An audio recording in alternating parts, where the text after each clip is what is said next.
Salut à tous les amis, aujourd'hui on se retrouve pour une analyse des takedowns qu'Abdul a fait à Karl Amoussou. On va revenir sur ce sujet-là. Alors je vais pas revenir sur le combat lui-même, hein. je ferai une vidéo beaucoup plus longue, pourquoi pas même avec le réalisateur, on récupérera des rushs, etc. Parce que c'était riche en émotions, vraiment, je vais essayer de vous partager un peu ce qui s'est passé dans les vestiaires, à la pesée, etc. Donc c'était vraiment top émotionnellement. Bon là je vous dis, j'ai pas dormi, j'ai plus de voix, je viens de sortir du train et je vous tourne cette vidéo parce que j'ai récupéré les images en fait pendant que j'étais dans le TGV. Donc je tenais à vous faire cette analyse technique des takedowns d'Abdul et en fait ça vous montre un peu comment on a travaillé pour venir les chercher. Tout d'abord les amis, n'hésitez pas à vous abonner, n'hésitez pas à nous mettre en commentaire s'il y a des sujets en particulier que vous voulez qu'on aborde et on le fera avec grand plaisir.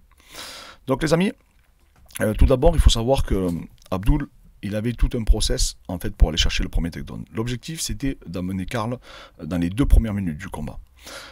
Abdul a réussi à l'amener à le premier takedown a été fait à 1 minute 8, le deuxième à 1 minute 20.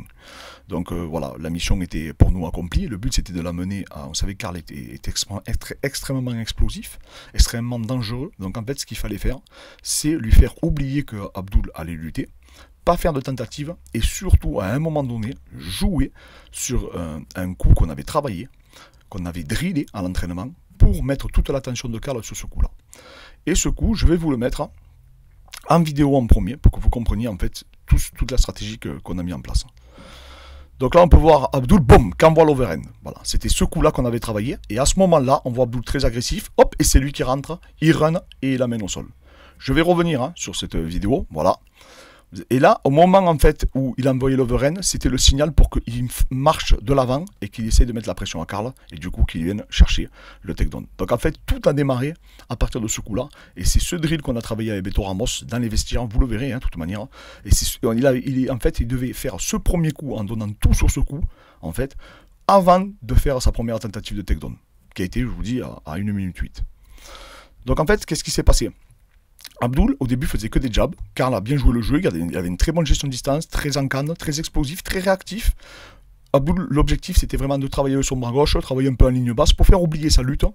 Et à partir de là, vraiment faire une feinte comme s'il partait en double leg et envoyer du coup son overhand en mettant le plus de puissance qu'il pouvait faire sur le premier coup. L'objectif, c'était vraiment de faire oublier les tentatives d'amener au sol qu'il pourrait effectuer et surtout d'augmenter son agressivité et de lui de marcher sur Karl et du coup de boxer pour venir lutter Karl. Ce qui a très bien fonctionné, parce que du coup, ce qui s'est passé, c'est qu'Abdul, après, ensuite, est parti, en fait, directement après, comme je vous, vous avez vu dans la vidéo, il est parti en double leg, et l'objectif du double leg, du premier takedown qu'on devait faire, c'était de faire du running, comme ils disent les lutteurs, donc c'est-à-dire pas un takedown où on allait le coller contre la cage, mais un takedown où on peut à la Georges Saint-Pierre, où on allait faire du power wrestling, donc exploser, courir, pour annuler en fait les tentatives de Sumigaishi, d'Araigoshi ou les balayages de Karl ou le Wizard de Karl. Donc l'objectif c'était vraiment annuler les contres qu'il pouvait nous proposer et exploser. C'est pour ça que vous avez vu, il part, je vous ai mis la flèche, il part pas du côté où il y a la cage, il part de l'autre côté pour générer le plus de vitesse possible pour amener Karl dans son élan. À ce moment-là, Abdul, de suite, Karl joue bien le jeu, on savait qu'il allait être explosif. De suite, il se met bien sur sa main, mais là, on voit les vecteurs. Abdul pousse avec sur ses 2 jambes, on peut le voir. Ensuite, sa tête vient se placer sous le menton pour la continuité qu'on avait travaillé, que je vais vous montrer par la suite. Et de suite, Abdul vient chercher le poignet de Karl. Voilà. Sauf que Karl avait bien whizzé, on voit, il contrôle bien le bras, mais sauf qu'Abdul a le body lock à ce moment-là. Et ce que veut Abdul, en fait, c'est pour ça qu'il contrôle le poignet, c'est venir chercher sa main, en fait, pour après venir travailler le takedown sur le haut du corps, donc en gréco. Et en fait, ça sera beaucoup plus facile pour lui après de stabiliser son adversaire au sol. Donc en fait, voilà, premier vecteur, il pousse contre la cage. Deuxième point d'appui, en fait, parce que là, il a du coup 5 points d'appui. Le premier, c'est le bras gauche, qui est enroulé par Karl. Le deuxième, c'est la tête. Le troisième, c'est le contrôle du poignet. Et ensuite, les 2 autres points d'appui sont les jambes qui, elles, vont pousser contre la cage. Vous avez vu, son droit est parfaitement droit, parfaitement aligné. Donc les leviers biomécaniques sont respectés. Ensuite, Karl va se relever. À ce moment-là, Abdul a passé donc, le double underhook, donc il est derrière en body lock. Le premier vecteur à mettre en place, c'est venir de suite mettre la pression toujours avec son menton. le vecteur vers le haut, d'accord, donc c'est de la friction. À ce moment-là, je vous entourer le bassin d'Abdoul. Il faut surtout pas que le bassin d'Abdoul soit en fait sur le côté gauche, donc plus vers le bassin de Karl. Pourquoi? Parce que Karl pourrait partir sur ses mouvements de hanche, et en faisant ça, en fait, ça annule totalement les mouvements de hanche que Karl pouvait nous proposer, et du coup, ça vient en fait annihiler son jeu de judoka. Et ça, on l'a énormément travaillé grâce en fait à un sparring qu'Abdoul a à Nantes, qui est champion de Russie de lutte gréco-romaine, un Dagestanais, et qui nous a beaucoup apporté. Il a fait énormément de gréco, Karl, dans son protocole d'entraînement. On lui avait prescrit vraiment de travailler beaucoup ça. Donc vous avez vu le vecteur, il y a deux vecteurs. Un, il pousse sur les jambes. Deux, il pousse avec la tête et il essaie de, comme s'il voulait le porter. Et le troisième, donc le plus important selon moi, ses hanches doivent être désaxées de celles de Karl pour pas que Karl puisse les placer et faire travailler sur ses mouvements de hanche. À ce moment-là, Abdoul a juste à crocheter. Hein, il commence sur son crochetage. Et au moment où il commence à crocheter, en fait, on voit bien, premier élément, il a le bougie lock, vous avez vu, il saisit donc ses mains. Donc là, à partir de là, c'est terminé. Ensuite, il vient crocheter avec sa jambe gauche. Donc c'est inversé, hein, parce que j'ai inversé pour pas qu'on me shoot la vidéo. Et surtout, je vous ai mis une croix, ça annule totalement le levier de hanche et donc l'explosivité, la réactivité, le pontage hein, que Karl pourrait effectuer en touchant le sol. C'est-à-dire qu'il ne pourra pas, du coup, comme il est fixé au niveau des hanches, il ne pourra pas non seulement contrer avec le Sumigaishi, parce qu'on voit sa jambe droite, elle est bloquée, également, elle est effacée. Donc en fait, ça c'était vraiment pour prévenir le Sumigaishi qui pourrait tenter. Et surtout, la seule chose qu'il aura, c'est ou donner son dos ou recomposer la garde. Là, ce qu'il a bien fait, c'est recomposer la garde et pas donner son dos. Ça, c'était pertinent de sa part parce que beaucoup l'auraient fait. Donc voilà comment les takedowns de Abdoul ont été amenés.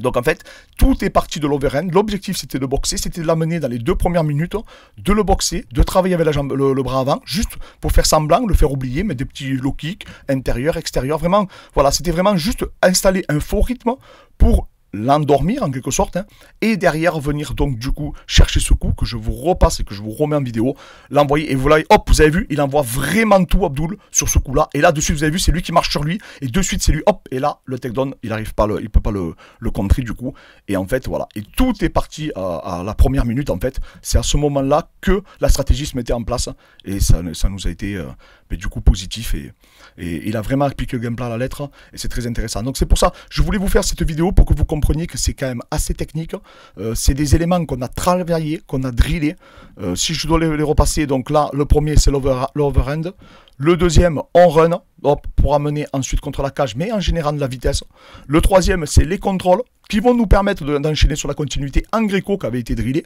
Vous le verrez de toute manière, ça on l'avait travaillé dans les vestiaires et dans la vidéo avec Fred. De suite, le vecteur, on se repositionne tout en pensant à annuler les points forts de notre adversaire. Et derrière, on projette à 1 minute 20, donc la deuxième projection. Et là, après, derrière, on pourra conserver Karl pendant les 3 minutes 40 qui nous restent dans le round.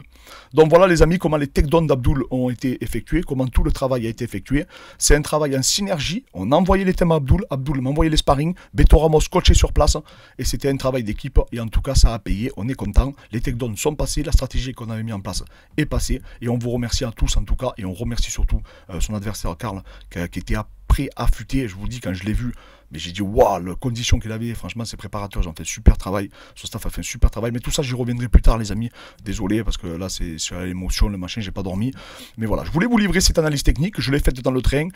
Voilà, je voulais vous la partager. Désolé pour la voix encore, les amis. Je vous remercie à tous. Merci de nous suivre. Merci de nous donner de la force.